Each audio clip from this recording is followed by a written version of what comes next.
Hello guys, आपका स्वागत है हमारे इस नए सेशन में। जीएसजीके के हम मोस्ट इम्पोर्टेंट एमसीक्यू उसको डिस्कस करेंगे, साथ में हम back to back current affairs को भी डिस्कस करेंगे। तो चलिए गाइस, आज की धमाकेदार सेशन को शुरू करने से पहले आप क्लास का लिंक शेयर कर दीजिए।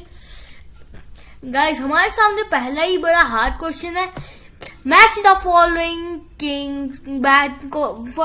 Following battles by king won. इन बैटल्स में कौन सा किंग जीता है उसका नाम लिखना है। तो यहाँ पे हमारी पहली बैटल जो दी गई है वो है second battle of Panipat. Second battle दी हुई है first battle of Tarain and third battle दी गई है सेकंड बैटल ऑफ ट्रेन और रूलर्स के नाम दिए गए हैं। तो आपको बताना है कौन सी बैटल किसने लड़ दिया है। यहाँ पे अगर हम बात करें सेकंड बैटल ऑफ पानीपत किसने जीती है, यहाँ पे थोड़ी सी टाइपिंग मिस्टेक हो गई है। यहाँ पे एक टाइपिंग मिस्टेक है, यहाँ पे अकबर आना है, इसे इग्नोर कर दीजिए। यहाँ पे बाबर नहीं अकबर आना है, टाइपिंग मिस्टेक है, अकबर आना है। ठीक है गाइस, यहाँ पे अकबर आना है। अगर हम बात करें सेकंड बैटल ऑफ ट्रेन किसने जीती है, तो सेकंड बैटल ऑफ पानीपत जीते अकबर ने। तो 1 का हो गया ए। अब बचे ए और डी ऑप्शन, या तो आंसर ए है या तो डी है। वहीं पे अगर हम फर्स्ट बैटल ऑफ ट्रेन की बात करें, ये हुई थी एक साइड पृथ्वीराज चौहान, दूसरी साइड मोहम्मद गोरी। तो इसमें पृथ्वीराज चौहान जीते थे, तो ये सेकंड का बी हो गया। तो option number A should be the correct answer. और क्या कहते हैं, ऐसे ही आपको याद रखने होता है। इस टाइप से आप एलिमिनेशन से 2 ऑप्शन से ही निकाल सकते हैं कौन सा ऑप्शन सही है इजीली। तो इस टाइप से करना एग्जाम्स में भी काम आ जाता है। और अगर हम बात करें सेकंड बैटल ऑफ पानीपत हुई कब थी, फर्स्ट बैटल 1526 में और सेकंड बैटल 1556 में। और क्या कहते हैं, अगर हम फर्स्ट बैटल ऑफ ट्रेन की बात करें तो वो ये था 1191। सेकंड बैटल अगले साल ही हुई थी। पहली बैटल में पृथ्वीराज चौहान ने मोहम्मद गोरी को हरा दिया था। और अगर हम बात करें सेकंड बैटल में मोहम्मद गोरी ने अगली ही साल पृथ्वीराज चौहान को हरा दिया था। ठीक है गाइस, और मोहम्मद गोरी के बाद रूलर बने हमारे कुतुबुद्दीन ऐबक, जिन्होंने एक न्यू डायनेस्टी फॉर्म की, स्लेव डायनेस्टी। क्योंकि कुतुबुद्दीन ऐबक किसके स्लेव थे, मोहम्मद गोरी के। और उसके बाद कुतुबुद्दीन ऐबक के बाद राजा बना इल्तुतमिश। तो इल्तुतमिश भी उसके स्लेव, इल्तुतमिश स्लेव थे किसके स्लेव थे, जल्दी से बताइए। इल्तुतमिश किसके स्लेव थे, वो कुतुबुद्दीन ऐबक के स्लेव थे। इसलिए इल्तुतमिश को स्लेव ऑफ द स्लेव भी कहा जाता है। और कुतुब मीनार की स्टार्टिंग करवाई थी कुतुबुद्दीन ऐबक ने, लेकिन वो फिनिश नहीं करवा पाए थे और इल्तुतमिश ने उसे भी फिनिश करवाया था। ये सारे मोस्ट इम्पोर्टेंट एमसीक्यूज मैं आपको बता रहा हूँ। और क्या कहते हैं, बाकी स्लेव डायनेस्टी हमने पूरे मिडिवल इंडिया कंप्लीट की हुई है, वहां पे आप इजीली पूरा अच्छे से डिस्कस किया हुआ है हमने, आप देख सकते हैं। ठीक है गाइस, प्लेलिस्ट पे जाइए चैनल के, आपको इजीली दिख जाएगा। यहाँ पे ये एक हार्ड क्वेश्चन आ गया, हु फाउंडेड यूएनओ। यूएनओ की बात करें तो यूएनओ की फुल फॉर्म है यूनाइटेड नेशन ऑर्गेनाइजेशन। तो यूएनओ फाउंड कौन से साल में हुई थी, option number A 1956, option number B 1945, option number C 1956, option number D 9135। तो अब इजीली ये दोनों ऑप्शन सेम हो गया, लेकिन इसलिए आप इसे ले लीजिए 1958। So correct answer is 1945। Option number B should be the correct answer. और अगर हम बात करें ये डेट कौन सी थी, तो 26 June should be the correct answer, 26 June 1945। कभी कभी डेट के साथ ईयर पूछ लेते हैं, तो डेट से कभी कभी इजीली आपका एलिमिनेशन से हो जाता है। तो 26 जून 1945। और अगर हम बात करें UNO is headquartered on international territory in which state, कौन सी स्टेट में है बताइए, कहां पे है यूएनओ का हेडक्वार्टर, वो है न्यूयॉर्क सिटी में। ठीक है गाइस, अगर हम अपने नेक्स्ट क्वेश्चन में चलते हैं, what is the full form of WWWW। यहाँ पे 4 W है इजीली, तो ये क्वेश्चन थोड़ा सा हार्ड हो गया, काफी होने WW की फुल फॉर्म पता है वर्ल्ड वाइड वेब, लेकिन यहाँ पे चौथा W उनके लिए मुसीबत है। Option number A world wide web worm, option number B whom, whose, what, when, option number C world wide worm web, option number D none of above.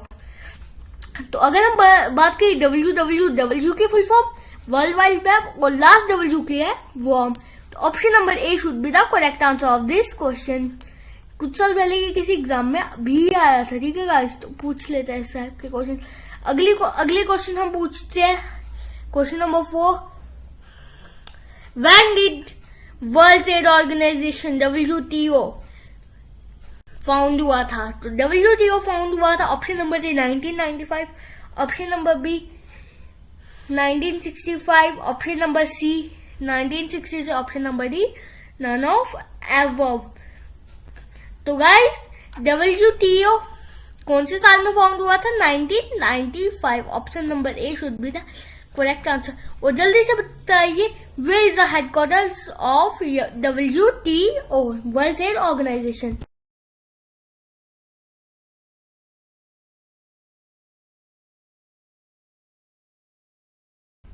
So guys WTO World Trade Organization के headquarters है Geneva Switzerland में। ठीक है guys, तो Geneva में WTO के headquarters हैं। चलिए हम अपने क्वेश्चन नंबर 5 पे चलते हैं। Constitution of India was mainly written in which language. India Constitution of India कितनी लैंग्वेजेस में लिखा हुआ था, तो वो 2 लैंग्वेज किसमें लिखा, option number A Hindi, option number B English, option number C Urdu, option number D none of above. तो ये एक हार्ड क्वेश्चन है, काफी उनको पता भी होगा और कुछ को नहीं भी पता होगा। तो वो लिखा हुआ था हिंदी में। और अगर हम बात करें कॉन्स्टिट्यूशन ऑफ इंडिया कितनी देर में लिखा गया था, तो कॉन्स्टिट्यूशन ऑफ इंडिया को लिखने में लगे थे 2 years, 11 months and 18 days। Constitution of India को लिखने में कितने लगे थे ये भी पूछ लेते हैं, 2 years, 11 months एंड 18 days। याद रख लेना 2118। चलिए हम अपने क्वेश्चन नंबर 6 में चलते हैं। English is the official language of which state. English India की एक स्टेट की ऑफिशियल लैंग्वेज है। Option number A Manipur, option number B Goa, option number C Assam, option number D Nagaland. तो जल्दी से इस क्वेश्चन का करेक्ट आंसर सोचिए, ये थोड़ा सा हार्ड क्वेश्चन है और हम मोस्ट इंपोर्टेंट क्वेश्चन को डिस्कस करते हैं। तो जल्दी से सोचिए इस क्वेश्चन का करेक्ट आंसर, ये है यहाँ पे शायद से थोड़ी सी मिस्टेक हुई है, रुकिए एक सेकंड। तो करेक्ट आंसर है नागालैंड। नागालैंड यहाँ पे डी आना है, ये एक टाइपिंग मिस्टेक है छोटी सी, यहाँ पे डी आना है। Nagaland is the correct answer of this question. Nagaland की जो ऑफिशियल लैंग्वेज है वो है English. Question number 7, Rajya Sabha was establish on which date. Rajya Sabha and Lok Sabha दो चीजें। राज्यसभा कब एस्टेब्लिश हुई थी ये हमारा क्वेश्चन है, और राज्यसभा एस्टेब्लिश हुई थी यहाँ पे डेट भी पूछ लिए, तो 3 अप्रैल वालों का इसीलिए क्वेश्चन निकल गया, 3 अप्रैल 1952। और अगर हम पूछे लोकसभा कब एस्टेब्लिश हुई थी, in which when did Lok Sabha establish, ये हमारा क्वेश्चन है। तो जल्दी से इस क्वेश्चन का करेक्ट आंसर सोचिए। और लोकसभा एस्टेब्लिश हुई थी 17 अप्रैल 1952। 17 अप्रैल 1952 should be the correct answer of this. इस क्वेश्चन का नहीं, मतलब जो मैंने पूछा, इस क्वेश्चन का आंसर है 3 अप्रैल 1952। अलग अलग है। What is article 280। Article 280 important article है। Option number A election commission, option number B UPSC, option number C attorney general of India, option number D none of above. तो आर्टिकल 280 में किसका बारे में लिखा गया? तो आर्टिकल 280 में लिखा हुआ है फाइनेंस कमीशन के बारे में। तो ये none of this should be the correct answer. लिखा किसके बारे में? फाइनेंस कमीशन के बारे में।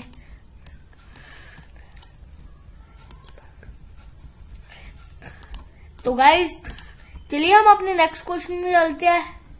Which article says about protection and improvement of environment and forest and wild life? कौन सा आर्टिकल? कुछ इंपॉर्टेंट आर्टिकल्स है वो आपको पता होने चाहिए, कभी लेंगे क्लास इनकी भी। तो अगर हम बात करें protection of environment and improvement of environment wild life and forest, तो ये लिखा हुआ है आर्टिकल 48A में। Option number B should be the correct answer of this question. हम क्वेश्चन नंबर 10 पे चलते हैं। How many pages in Indian constitution?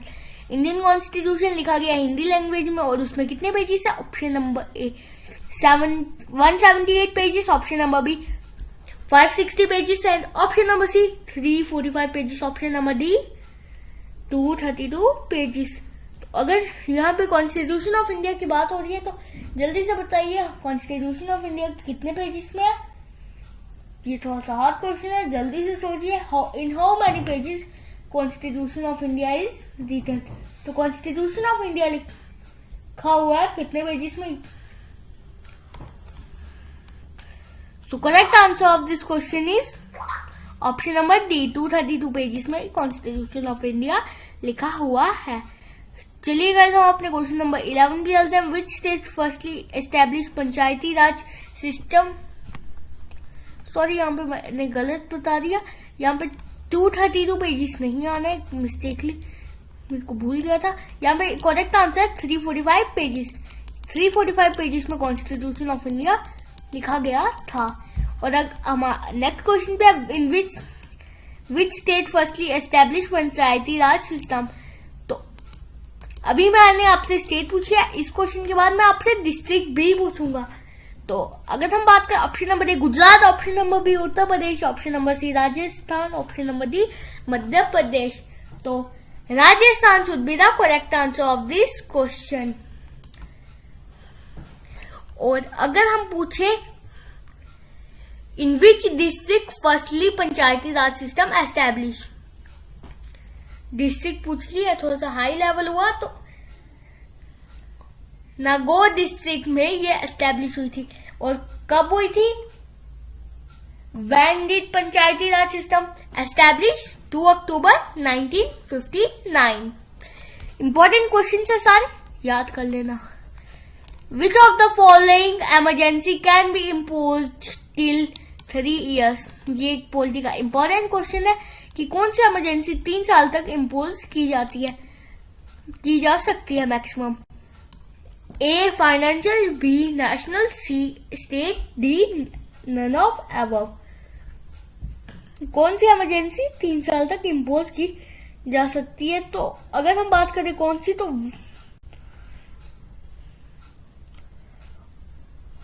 all of above is the correct answer of this question.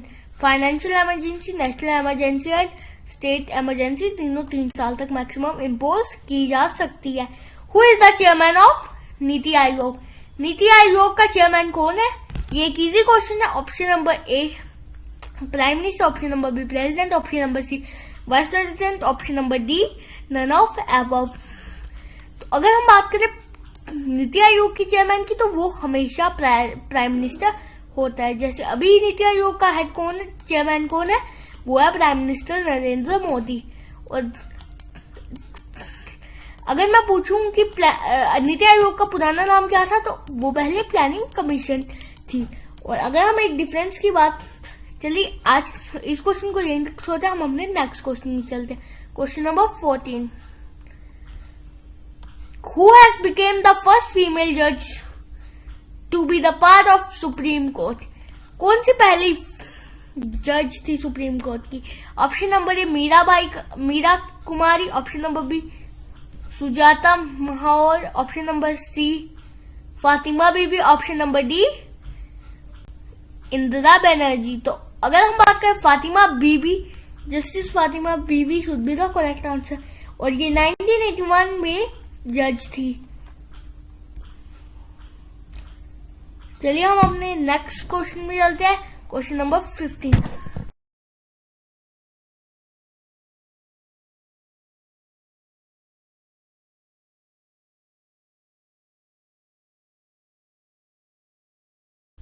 तो ये appoint हुई थी इन year 1989 में। 1989 should be the correct answer, मतलब 1989 में ये फातिमा बीबी अपॉइंट हुई थी। Who was the first woman Chief Justice of India? Who was the first woman Chief Justice of India? A. G. Rohini, B. Anna Chindi, C. Meera Reddy, option number D. Leela Seth. So Leela Seth, option number D should be the correct answer. And there are how many high courts in India? India में कितने high courts होते हैं? लगभग हर state में एक high court है, लेकिन कुछ हाई कोर्ट एक से ज्यादा स्टेट में भी होते हैं। तो कितने हाई कोर्ट्स है? कुछ बुक्स में ये डाटा अलग है, कुछ में लिखा हुआ है ये 24, लेकिन अभी एक न्यू हाई कोर्ट ऐड हुआ है जिससे ये 25 हो चुकी है। तो पुरानी बुक्स की जगह न्यू बुक्स मैं प्रेफर करता हूँ। चलिए हम अपने क्वेश्चन नंबर 17 भी चलते हैं। On which date army day is celebrated? Option number A 15 January, option number B 5 June, option number C 6/5, option number D 5 January. तो ये अभी हाल ही में मनाया गया था 15 जनवरी। और चलिए हम अपने क्वेश्चन नंबर 18 में चलते हैं। From which country India share longest boundary? India सबसे ज्यादा लंबी बाउंड्री कौन सी कंट्री से शेयर करता है? तो वो करता है बांग्लादेश के साथ, पूरे 4096 किलोमीटर की। तो option number C should be the correct answer. और अगर हम पूछ लीजिए स्मॉलेस्ट, तो अफगानिस्तान से करता है वो सबसे कम बाउंड्री। ये मैंने जूम इन कर दिया आपके लिए, यहाँ पे थोड़े से नाम छुपा गए हैं। तो इसके बांग्लादेश से वो 4096, चाइना से 3488, पाकिस्तान से 3323, नेपाल से वो करता है पूरी 1700 की, म्यांमार से 1643, भूटान से 699 और अफगानिस्तान से 106। लेकिन यहाँ पे एक और फैक्ट आ जाता है, ये जो 106 है ना, कभी कभी ये ऑप्शन में होता ही नहीं अफगानिस्तान। क्यों नहीं होता? क्योंकि अफगानिस्तान से इंडिया की बाउंड्री नहीं, पीओके की बाउंड्री लगती है, और पीओके को भी हम इंडिया का पार्ट मानते हैं। लेकिन अगर अफगानिस्तान ऑप्शन में है तो वही आंसर है। अगर अफगानिस्तान नहीं है ऑप्शन में तो भूटान भी याद कर लेना अफगानिस्तान के बाद, क्योंकि भूटान है। अफगानिस्तान पीओके से है। जैसे अगर हम बात करें इंडिया की हाईएस्ट पीक की, ऐसे तो वो K2 है, K2 गॉडविन ऑस्टिन, जिसकी हाइट कंचनजुंगा से ज्यादा है, लेकिन गॉडविन ऑस्टिन कहाँ पे है? पीओके में। इंडिया पीओके को अपना बात कंसीडर करता है। चलिए हम अपने नेक्स्ट क्वेश्चन में चलते हैं। Indian sovereignty in sea extend up to how many nautical miles?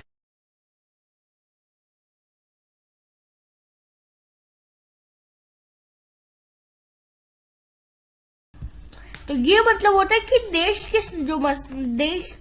Country के जो सी में एरिया होता है जहां पे फिशर्स वगैरह जा सकते हैं, वो कितने नॉटिकल माइल्स है। ध्यान से बताइए, नॉटिकल माइल्स लिखा हुआ है। Option number A 8, option number B 10, option number C 12, option number D 14। तो 12 nautical miles should be the correct answer.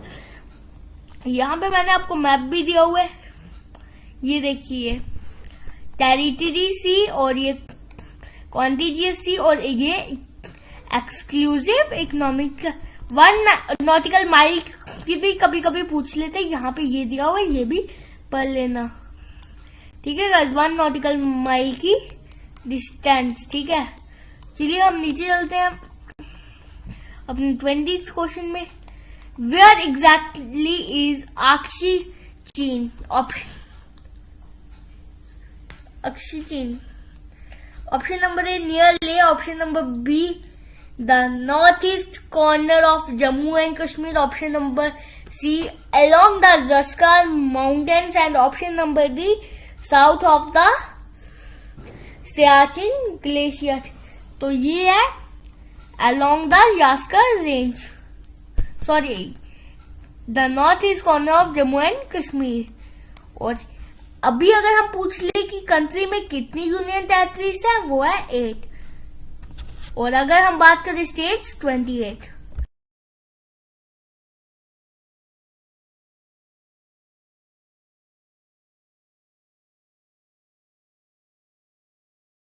और अगर हम बात करें ये स्काई चीन है क्या, ये चाइना ने जो इंडिया का पार्ट कवर किया। और अगर कुछ बच्चे यहाँ पे पूछेंगे कि अभी तो 9 होनी चाहिए, पहले 7 थी, 2 इंक्रीज हुई, एक लद्दाख इंक्रीज हुई और एक हुई जम्मू एंड कश्मीर, लेकिन उसके साथ एक डिक्रीज हुई हमारी दादर एंड नागर हवेली और दमन एंड दीव को अब हम सिर्फ एक ही यूनियन टेरिटरी कंसीडर करते हैं। पहले वो दोनों अलग अलग थी। और आपको सारी यूनियन टेरिटरीज के नेम भी याद होने चाहिए। चलिए मैं आपसे एक और क्वेश्चन पूछ लेता हूँ। हमारा क्वेश्चन है कि कौन सी यूनियन टेरिटरी के अंदर एक चीफ मिनिस्टर भी है, तो वो है दिल्ली। और दिल्ली पुलिस किसके अंदर आती है, वो आती है किसके अंदर, सेंट्रल गवर्नमेंट के अंदर। ऐसे स्टेट पुलिस स्टेट गवर्नमेंट के अंदर आती है, लेकिन वो सेंट्रल गवर्नमेंट के अंदर आती है। अगला क्वेश्चन नंबर 21। यहाँ पे करंट अफेयर्स के क्वेश्चन शुरू होते हैं। ये बोनस क्वेश्चंस होते हैं, तो कभी इनकी कोई गिननाई नहीं होती, जितने इंपॉर्टेंट लगते हैं मैं उतने ले लेता हूँ। Which state government has approve the formation of 13 new district, तो A Andhra Pradesh, B Nagaland, C Tamil Nadu, option number D Chhattisgarh. तो आंध्र प्रदेश ने 13 न्यू डिस्ट्रिक्ट की फॉर्मेशन को अप्रूव कर दिया हुआ है। Who had won International Association of Working Women Award? A. Arvisha Roy, B. Jaffer Aniston, C. Kate Winslet, D. Sushmita Sen। तो ये है Sushmita Sen. Option number D should be the correct answer of this question. Sushmita Sen is the correct answer of this question. हम अपने next question में चलते हैं। Who has appointed as the first president of Indian Space Association? Indian space association के first president कौन है? तो guys अगर हम बात करें तो ये है ऑप्शन नंबर ए, ऑप्शन तो बनना ही भूल गया, Ashish Kulkarni, B Narendra Modi, C Jayant Patel, option number D Nageshwar V Raman. तो Jayant Patel should be the correct answer of this question. चलिए हम क्वेश्चन नंबर 24 पे चलते हैं। ये हमारी लास्ट क्वेश्चन है इस क्लास का। India has secured which rank in Henley passport index, कि किस कंट्री का पासपोर्ट सबसे ज्यादा कंट्रीज में यूज हो सकता है। तो ये 83rd रैंक इंडिया की आई है, काफी कम रैंक इंडिया की है। और जिनको जियोग्राफी या हिस्ट्री पढ़नी है तो वो मेरे चैनल पे प्ले पेज पे जाइए और इजीली असेस कर सकते हैं। प्लेलिस्ट हमने तीनों को पूरी हिस्ट्री को डिस्कवर किया 3 पार्ट में, और जियोग्राफी को भी डिस्कवर किया हुआ है। और साथ में हमने एक 100 क्वेश्चन मैराथन लिया, वो भी आप जाके देख सकते हैं। और हमने पूरी बायोस्फीयर, जिसको बायोस्फीयर पढ़नी है वो वहां से पढ़ सकते हैं। Thanks for watching. और अगर आप चैनल पे नहीं आए हैं तो चैनल को सब्सक्राइब करना मत भूलिए, ताकि आपको ऐसी लेटेस्ट डाटा और लेटेस्ट क्वेश्चंस मिलते रहे। और मैं आपसे एक लास्ट क्वेश्चन पूछ लेता हूँ, ये एक इम्पोर्टेंट क्वेश्चन है। इंडिया का नेशनल स्पोर्ट कौन सा है? Which is the national sport of India? हर एक बुक में हमें बचपन से बताया जाता था कि हॉकी है, लेकिन अगर हम अभी लेटेस्ट डाटा की बात करें तो हॉकी नहीं है इंडिया का नेशनल स्पोर्ट। इंडिया का नेशनल स्पोर्ट कोई नहीं है। इंडिया का कोई नेशनल स्पोर्ट नहीं है, ये बात भी याद रख लेना। अगर ऑप्शन में none of the above the होगा तो वो करना है, नहीं तो हॉकी भी आप लिख सकते हैं अगर कोई ऑप्शन में नन ऑफ अबव नहीं है। Thanks for watching.